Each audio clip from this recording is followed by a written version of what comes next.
Shalom, Sabda Sadik hari ini terambil dari Kolose 3 ayat 16 yang berkata, hendaklah perkataan Kristus diam dengan segala kekayaannya di antara kamu, sehingga kamu dengan segala hikmat mengajar dan menegur seorang akan yang lain, dan sambil menyanyikan mazmur dan puji-pujian dan nyanyian rohani, kamu mengucap syukur kepada Allah di dalam hatimu. Saudara-saudara yang dikasihi oleh Tuhan Yesus, Rasul Paulus mengingatkan kita yang hidup di zaman ini supaya menerima dan percaya pada semua perkataan Kristus dengan segala kekayaannya serta menyimpannya di dalam hati kita. Karena kekayaan kita orang percaya adalah berdiamnya perkataan Kristus di dalam hati dan pikiran kita. Kekayaan ini dimiliki oleh setiap orang yang percaya yang dapat digunakan untuk saling memberkati, saling meneguhkan, saling menguatkan oleh firman Kristus yang tertanam di dalam hati kita. Dengan firman Kristus yang kita miliki serta dengan segala hikmat dari Tuhan, kita dimampukan untuk mengajar dan menegur seorang akan yang lain. Bagaimana kita dapat menegur dan mengajar orang lain dengan hikmat? Kolose 3 ayat 17 mengatakan, dan segala sesuatu yang kamu lakukan dengan perkataan atau perbuatan, lakukanlah semuanya itu dalam nama Tuhan Yesus sambil mengucap syukur oleh Dia kepada Allah Bapa kita.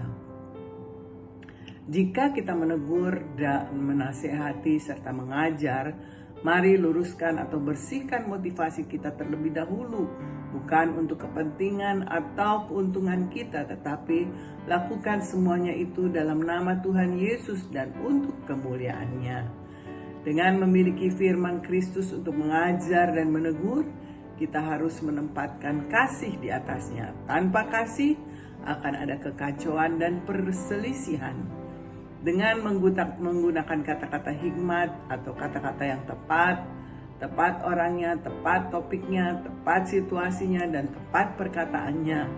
Di dalam Amsal 25 ayat 11 dikatakan di situ, perkataan yang diucapkan tepat pada waktunya seperti apel emas di pinggang perak. Maka nasihat atau ucapan yang tepat itu akan membawa berkat bagi pendengarnya. Mudahkah melakukannya? Oh, tentu tidak. Karena perkataan kita biasanya lahir dari hati kita. Jika hati kita kacau, maka keluarlah perkataan yang kacau. Demikian juga sebaliknya. Untuk itulah kita butuh hikmat ilahi. Dengan senantiasa membaca Alkitab, mengetahui firman Tuhan, maka perbendaharaan pikiran dan hati kita dipenuhi oleh firman Kristus, sehingga respon kita pun akan kaya dengan hikmat serta kebenaran. Menegur dan menasihati harus lahir dari telinga yang mendengar, dan telinga yang benar lahir dari kasih yang berfokus pada orang lain. Dikatakan di dalam Yakobus 1 ayat 18, hendaklah kita cepat untuk mendengar dan lambat berkata-kata atau marah. Marilah kita memotivasi saudara kita dalam Tuhan untuk hidup dalam terang kasih ilahi. Tuhan di mana kita saling dalam kasih Tuhan atau kasih ilahi di mana kita saling menasehati dan menegur satu sama lain tanpa merasa terganggu ataupun marah. Kiranya kita dengan hikmat Tuhan akan saling mengajar dan menegur seorang akan yang lain sehingga kita sama-sama berjalan dan bertumbuh di dalam terang kasih Kristus.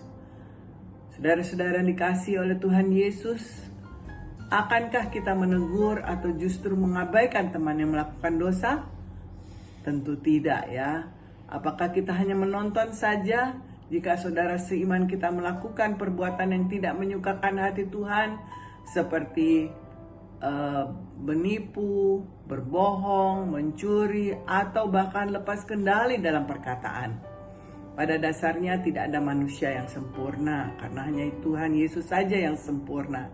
Tetapi janganlah kita justru selalu berdiri di balik alasan ketidaksempurnaan itu dan mengabaikan sebuah kesalahan. Ada kalanya Tuhan memakai hamba-Nya untuk menyampaikan maksud-Nya kepada saudara dan juga kepada saya. Sesama pelayan Tuhan acap kali memiliki rasa enggan untuk saling menegur. Mungkin kita khawatir orang yang kita tegur akan sakit hati dan tidak menyukai kita. Tetapi Tuhan mengatakan dalam firman-Nya bahwa kita wajib saling menegur seorang akan yang lain dalam kasih Kristus, agar kesalahan itu tidak dilakukan berulang-ulang. Maka mulai saat ini janganlah sungkan untuk saling menegur dan mengingatkan. Belajar menerima teguran dan juga berbesar hati sebagai salah satu cara Tuhan dalam mendidik kita. Di dalam Amsal 6 ayat 23 dikatakan, karena perintah itu pelita dan ajaran itu cahaya dan teguran yang mendidik itu jalan kehidupan. Dengan firman Kristus ada di dalam hati dan pikiran kita, sebagai orang percaya kita akan saling memberkati, saling meneguhkan, dan saling menguatkan oleh firman Kristus. Rasul Paulus mengingatkan, hendaklah, artinya kita wajib agar firman Tuhan ada di dalam kita. Persoalannya adalah bagaimana agar firman Kristus sungguh-sungguh tinggal di dalam hati kita, sehingga menjadi suatu kekayaan di dalam kita. Untuk itu kita harus meyakini bahwa firman Kristus itu sungguh berharga dan tidak ternilai. Selanjutnya selalu ada kerinduan dan upaya untuk mendengar, membaca, mempelajari, merenungkan, serta melakukan firman-Nya. Dengan demikian kita dikuatkan dan diteguhkan oleh sesama kita, dan sama-sama dapat juga memberikan kita pertumbuhan iman. Oleh karena itu, sebagai saudara-saudara seiman, marilah kita terus saling meneguhkan, saling menguatkan, saling menghibur oleh kekayaan firman Kristus, karena itulah yang semestinya terjadi di dalam sebuah keluarga Allah. Jika kita kuat di dalam Tuhan, maka banyak hal-hal positif yang dapat kita lakukan untuk membesarkan hati sesama. Dengan demikian kita memuliakan Tuhan. Selamat belajar firman Tuhan, selamat bekerja, selamat beraktivitas, dan selamat melayani. Tuhan Yesus menyertai dan memberkati kita semua yang setia mengikuti Sabda Sadik dari Gestia CWS Sentul City Bogor. Amin. Mari kita berdoa. Sungguh Tuhan, Engkau adalah kekayaan kami, Engkaulah sumber kehidupan kami, Engkaulah Tuhan yang patut menerima segala pujian, hormat dan kemuliaan yang Tuhan, Engkau saja yang adalah kekuatan kami, yang memberikan kepada kami senantiasa hikmat, marifat, akal budi dari surga. Ketika kami mempelajari firman-Mu, ketika kami meletakkan firman-Mu di dalam hati kami, pikiran kami, di dalam perkataan kami Tuhan, kami akan melihat hal-hal yang indah terjadi. Bahkan mujizat dapat terjadi Tuhan ketika firman-Mu berada di dalam kehidupan kami.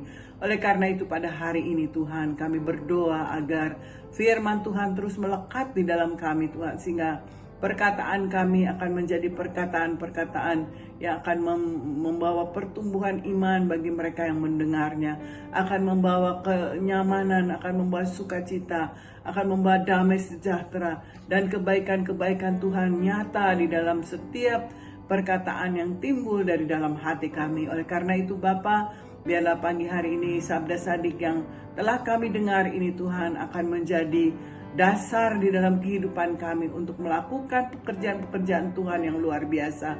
Kami tahu Tuhan, hidup kami bukan hanya untuk diri kami sendiri, bukan hanya untuk keluarga kami, tetapi untuk Engkau Tuhan. Itulah yang utama yang harus kami lakukan di dalam hidup ini. Kami sungguh bersyukur dan berterima kasih karena kami memiliki Engkau Tuhan sebagai Tuhan dan Juru Selamat kami. Kami memiliki Engkau sebagai kekuatan kami yang sungguh. Kami memiliki Engkau Tuhan sebagai sumber dari segala sesuatu yang akan timbul dari dalam hati kami. Oleh karena itu biarlah firman-Mu Tuhan berakar di dalam kehidupan kami.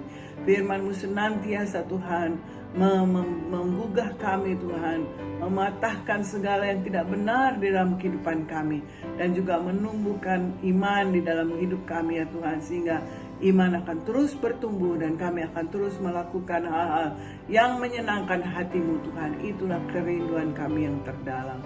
Terpujilah Engkau kekal selama-lamanya, dan kami akan memasuki hari ini dengan penuh percaya bahwa Tuhan Yesus adalah Tuhan yang akan memelihara kami dengan kasih setia Tuhan yang tidak pernah habis-habisnya sampai kami siap untuk berjumpa dengan Engkau Tuhan, muka dengan muka. Terima kasih Bapa dalam surga.